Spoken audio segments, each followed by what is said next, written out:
तो हेलो दोस्तों, कैसे हो आप सब। तो दोस्तों आज इस वीडियो में बात करने वाली है सीजन वाली वीजा के ऊपर, क्योंकि इटालियन गवर्नमेंट हर साल जो डॉक्यूमेंट्स खोलती है ना, उनमें सीजन वाले जो डॉक्यूमेंट्स होता है उनका कोटा सबसे ऊपर होता है। और ज्यादातर लोग है ना वो सीजन वाली वीजा लेकर ही यहाँ पर इटली में आते हैं। लेकिन इटली आने के बाद क्या है ना कि बहुत लोगों के साथ बहुत कुछ होता है।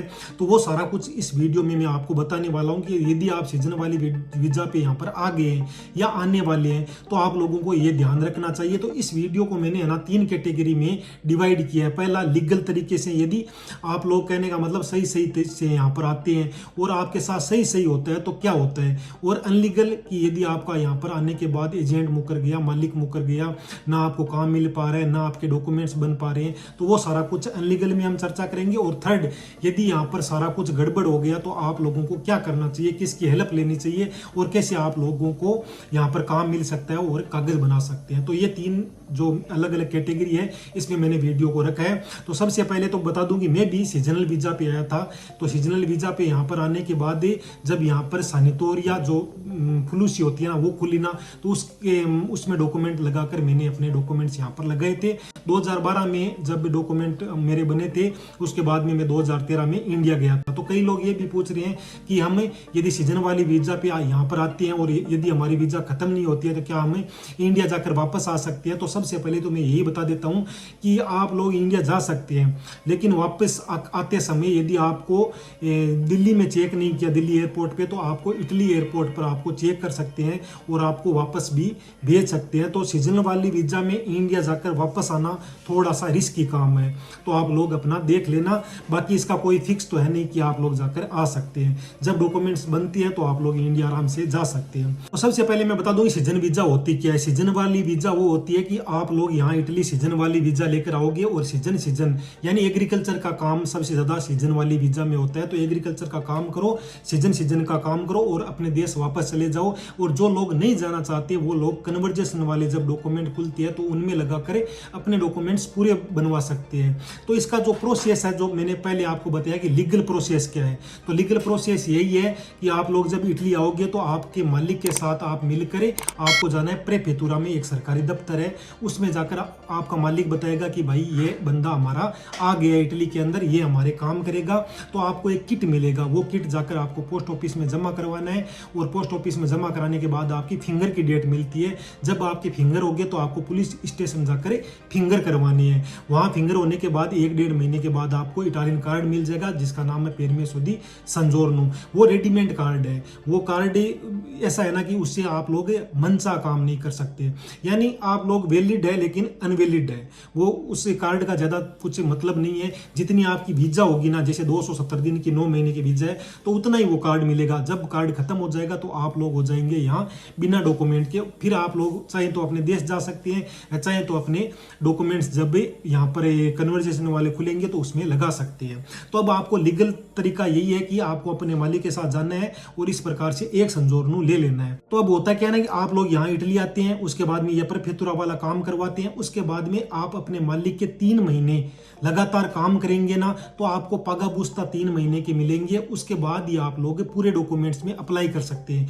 यदि आप लोग जिस मालिक के थ्रू यहाँ पर इटली आए और उसके कम से कम 3 महीने काम ना करें तो फिर आपके कागज पूरे नहीं बनेंगे। ऐसा मैं आपको पहले ही बता देता हूँ। हाँ, यदि आपका मालिक मुकर गया तो आप उसी सेम फील्ड के किसी भी मालिक को ढूंढ के उससे 3 महीने, यानी इसके लिए कम से कम 3 महीने तो कॉन्ट्रैक्ट के साथ काम करना जरूरी है, तब जाकर आपके पूरे डॉक्यूमेंट्स बनेंगे। तो आप लोगों का यदि मालिक मुकर गया तो दूसरा कोई मालिक सेम कैटेगरी का, यानी एग्रीकल्चर से आप लोग आए हैं, आपकी वीजा एग्रीकल्चर से है, तो एग्रीकल्चर का काम ढूंढ के उस दूसरे मालिक से भी आप 3 महीने के पागा बुस्ता ले सकते हैं और पूरे डॉक्यूमेंट्स के लिए अप्लाई कर सकते हैं। अब होता क्या है ना कि हर साल कागज तो खुलते हैं लेकिन सारे लोगों के कागज पूरे नहीं बन पाते हैं। जो लोग यहाँ पर सीजन वाली वीजा में आते हैं ना, उनमें से लगभग 80% लोगों के कागज नहीं बनते और 20% लोगों के ही नंबर आते हैं, क्योंकि जो कोटा होता है ना वो बहुत कम होता है, यानी 4,500 लोगों का कोटा होता है और हर साल सीजन वाली वीजा से लोग 80-90 हज़ार लोग आते हैं। तो आप समझ सकते हैं कि 4,500 लोगों में आपका नंबर आएगा तो ही आपके कागज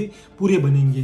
तो आप लोग यदि यहाँ पर लीगल तरीका में, मैंने पहले बताया ना कि लीगल तरीका यही है कि आप लोग आएंगे, प्रेफेतुरा में काम होगा, उसके बाद में मालिक से 3 पागा बुस्ता लेना है और आपको काम मिलेगा जो भी, उसमें आपको 6 से 7-8 यूरो आराम से मिल जाएंगे। तो यह एक प्रोसेस है लीगल तरीके का। 50-60% लोगों के साथ यही होता होता है कि आप लोग यहाँ आते हैं तो आपका मालिक मुकर जाता है, क्योंकि एजेंट की मालिक के साथ यही सेटिंग होती है कि इतने पैसे तुम रख लो, इतने पैसे मैं ले लूँगा और एंट्री करवा के फिर मैं उस बंदे को देख लूँगा।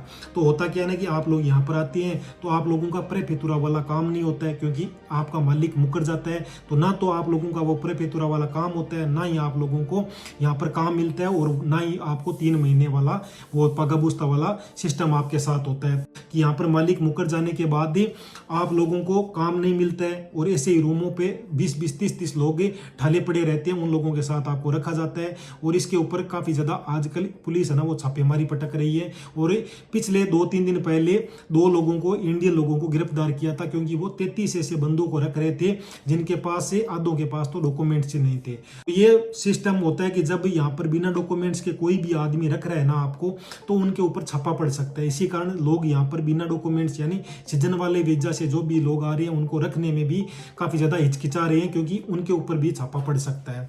तो सीजन वाली वीजा के साथ यही होता है कि मालिक मुकर जाता है, मालिक आपको रखता नहीं है, फिर आपका नंबर कन्वर्जेशन में आता नहीं है, आता है आएगा तब ना जब आपको 3 पगाबुस्ता मिलेंगे। यदि 3 पगाबुस्ता नहीं मिला तो आपको फिर आपके डॉक्यूमेंट नहीं मिलेंगे, और जब डॉक्यूमेंट नहीं मिलती है तो भाई आप लोगों के साथ होता है यहाँ पर शोषण। इसी कारण मेरे इंस्टाग्राम पे काफ़ी लोगों के मैसेज और फोन आ रहे हैं कि भाई हमें काम लगा दो, हमारे पास डॉक्यूमेंट्स नहीं है। तो जिन लोगों के पास डॉक्यूमेंट्स नहीं है उनकी हेल्प बहुत कम ही कर पाते हैं लोग, क्योंकि 30% काम ऐसे होते हैं जो उन लोगों के लिए होते हैं। यदि आपके पास डॉक्यूमेंट्स है तो फिर आप लोग इटली में मनसा काम कर सकते हैं। अब आपको मैं बताता हूँ लास्ट वाला पॉइंट 3 नंबर, कि आपके पास आपका एजेंट मुकर गया, आपका मालिक मुकर गया, तो आप लोगों को क्या करना चाहिए। तो आप लोगों को पहला कि आप प्रेफेतुरा में जाकर डायरेक्ट बता सकते हैं कि मेरा मालिक मुकर गया, अब मैं आगे क्या करूं। सेकंड, आप लोग वकील की राय ले सकते हैं। बेस्ट यही रहेगा कि आप लोग वकील की राय लो। वकील ऐसे कई है जो इस तरह जो विदेशी लोग हैं ना उनके बारे में सारा कुछ जानते हैं, जो प्रोसेस होता है, तो वो लोग आपकी हेल्प कर सकते हैं। तो आप लोग जो भी आपका कोई भी यहाँ पर इंडियन दोस्त मिलते हैं ना जिनको थोड़ी बहुत भाषा आती है, उनको साथ में लेकर और जा सकते हैं और वकील की हेल्प ले सकते हैं। वकील आपको सारा प्रोसेस बता देगा कि आपको किस प्रकार से यहाँ पर इटली के डॉक्यूमेंट्स मिलेंगे, क्योंकि डॉक्यूमेंट्स मिलने ज़रूरी है, उसके बाद में काम तो मिल ही जाता है। तो ये है प्रोसेस है कि आप लोगों का मालिक मुकर गया तो आप लोगों को क्या करना चाहिए। और उसके बाद में कई लोग ये भी पूछ रहे थे कि क्या यहाँ पर जो कच्चे बंदे रह रहे हैं उनको पक्का करने वाले जो सैनिटोरियल डॉक्यूमेंट्स है वो निकलेंगे। तो ऐसा सुनने में आ रहा है कि ये फुलूसी खुल सकती है, लेकिन अभी तक कोई भी ऑफिशियल सूचना नहीं आई है। यदि अखबार में जब तक नहीं छपता है ना तो मैं आप लोगों को नहीं बता सकता। जब भी ये फुलूसी आएगी तो मैं आप लोगों को जरूर बताऊंगा। मेरे को भी लगता है कि ये फुलूसी जल्द से जल्द खुल सकती है, क्योंकि 2020 से पहले ये फुलूसी खुली थी। तो ये खुल जाए तो काफ़ी लोगों को यहाँ पर डॉक्यूमेंट्स मिल जाएंगे और काफ़ी लोगों का भला हो जाएगा। तो मैं तो यही चाहता हूँ और सारे लोग प्रे कर रहे हैं कि भाई ये फुलूसी खुल जाए और जो लोग यहाँ पर बिना डॉक्यूमेंट्स के हैं उनको डॉक्यूमेंट्स मिल जाए और एक अच्छा सा काम भी मिल जाए। तो वीडियो के पहले मैंने यही बताया था कि भाई यदि आप लोगों के साथ शोषण होता है तो शोषण की परिभाषा यही है कि आप लोगों को 20-20 25-25 लोगों के साथ रखा जाता है। उसके बाद में 4 से लेकर 5 यूरो तक तनख्वाह मिलती है, 10-10 12-12 घंटे जानवरों की तरह काम करवाते हैं। तो ये सारा कुछ मिलकर शोषण बनता है और इसको लेकर अभी इटालियन गवर्नमेंट है ना वो काफ़ी ज़्यादा सतर्क हो गई है जब से ये सतनाम वाली घटना हुई है। इस पर मैंने एक वीडियो बनाया था कि एक भाई के साथ यहाँ पर काफ़ी कुछ घटा था, तो उस भाई की मौत हो गई। उसके बाद में भाई पुलिस जगह जगह पर छापामारी पटक रही है और काफ़ी लोगों को गिरफ्तार कर रही है। तो मेरे को तो यही लगता है ना कि आप लोग सीजन वाली वीजा में आने से बचो। यदि आप भी रहे हो तो अपने एजेंट या आप जिस भी मालिक के थ्रू आ रहे हैं तो उससे पूरी बात करके आओ कि इटली जाने के बाद क्या हमें काम मिल जाएगा, रहने की व्यवस्था मिल जाएगी, हमारे खाने पीने का क्या होगा, हमको तनख्वाह कितनी मिलेगी, सारा कुछ आप लोग बात करके आओगे ना तो आने के बाद यहाँ पर आप लोगों को परेशानी नहीं होगी। नहीं तो सीजन वालों को न तो यहाँ पर काम मिलता है न उन लोगों को अच्छी तनख्वाह मिलती है और ये एजेंट लोग है ना वो मालिक के साथ मिलकर कुछ ना कुछ गड़बड़ कर देते हैं। तो भाई यही है कि आप लोग पूरी बात करके आओ, कम से कम काम की बात मेरे हिसाब से करके आओ, ताकि काम मिल जाएगा तो डॉक्यूमेंट भी मिल जाएंगे, आपको तनख्वाह भी मिलेगी। तो सारा कुछ काम पे डिपेंड है। तो दोस्तों ये था आज के अकॉर्डिंग मेरा वीडियो कि भाई सीजन वाले जो भी लोग आ रहे हैं अपनी पूरी बात करके आओ। यहाँ आने के बाद पहला क्या काम है, प्रेफेतुरा वाला है, फिर आपको उस मालिक से 3 पगाबुस्ता लेने होंगे। तो ये सारा कुछ प्रोसेस है सीजन वालों के साथ। बाकी बहुत कुछ सीजन वालों के साथ यहाँ आने के बाद होता है। तो आप लोग सतर्क रहना और जो पुराने यहाँ पर लोग हैं उनकी राय लेना और आप वकील की हेल्प भी ले सकते हैं। चलो दोस्तों ये था आज के अकॉर्डिंग मेरा वीडियो। आशा करता हूँ कि आपको वीडियो पसंद आया होगा। वीडियो पसंद आया हो तो चैनल को सब्सक्राइब कर देना और वीडियो को लाइक कर देना। चलो दोस्तों, मिलेंगे फिर एक नई वीडियो में। कोई भी आपका क्वेश्चन हो तो मुझे कमेंट कर देना। राम राम।